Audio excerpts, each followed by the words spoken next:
Alright, dalam video kali ini saya akan explain tentang SOP indikator GSM. Okay, sebelum tu kita kena kenal dululah apa komponen yang ada dalam indikator ni. Pertama, dia ada setup non-repaint buy dan juga sell. Okay, setup non-repaint buy dan juga sell ni kita kena tunggu candle ni close dululah, baru setup ni dia non-repaint jadi kalau kita tak tunggu candle close tak boleh lah, kena tunggu candle close dahulu. Kemudian dia ada trend lah. Yang warna hijau ni dan warna merah ni adalah Heiken Ashi. So, bila price berada di atas Heiken Ashi bermaksud uptrend. Kalau price berada di bawah Heiken Ashi bermaksud downtrend.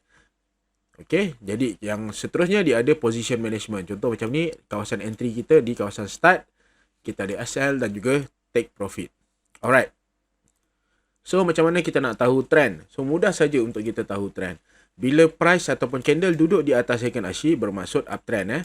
Jadi bila uptrend kita fokus pada setup buy saja. Sebagai contoh kat sini ada setup buy saja, kita fokus pada setup buy. Macam ni ada setup buy saja, kita fokus pada setup buy. Untuk counter trend kita kena berhati-hatilah.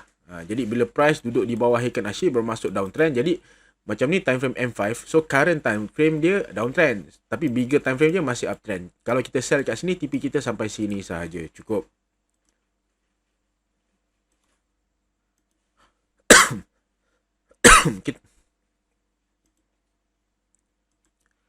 Kita boleh tengok contoh setup dekat sini. Bila price duduk di bawah Heiken Ashi keluar signal sell, kita boleh masuk sell lah.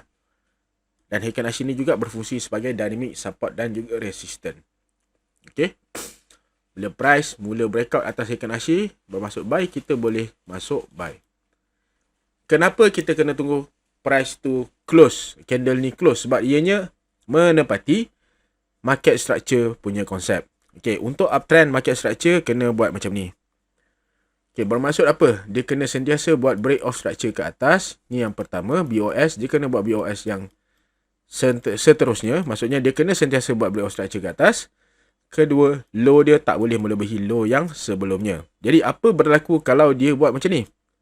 Ini yang kita panggil COCH, change of character. Dah confirm belum downtrend? Daripada uptrend ke downtrend dah confirm belum? Belum lagi. Confirmation dia apabila dia buat satu lagi break off structure ke bawah. Dan inilah yang akan jadi shoulder, head shoulder dan sebagainya.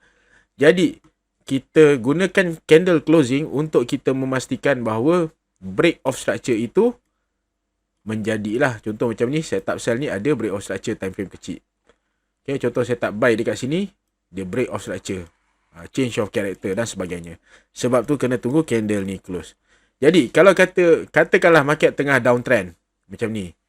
Dia pull back, kita nak entry sell. SL kita kat mana? Kena di kawasan sinilah.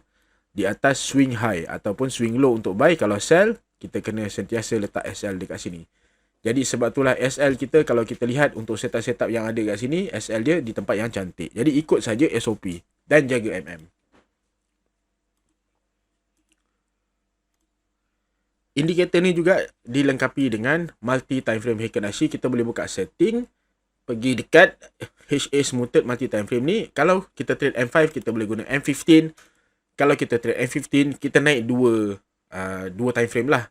Kalau H1 tengok H4, kalau M5 tengok M15, kalau M1 kita tengok M5 dan M15.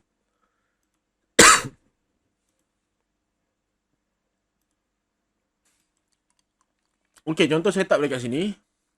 Kita lihat Heiken Ashi downtrend dan higher time frame Heiken Ashi pun downtrend juga. Jadi kita lihat setup sell ni kita boleh ambil lah. Kita entry kat sini, nampak kita dapat. Setup buy ni nak ambil tak? Tak nak ambil pun tak apa. Kita ambil setup sell saja. Jadi entry kita akan lebih padu. Jadi harap video ni membantu anda. Sila tonton berulang kali. Kalau tak faham, tonton sampai faham.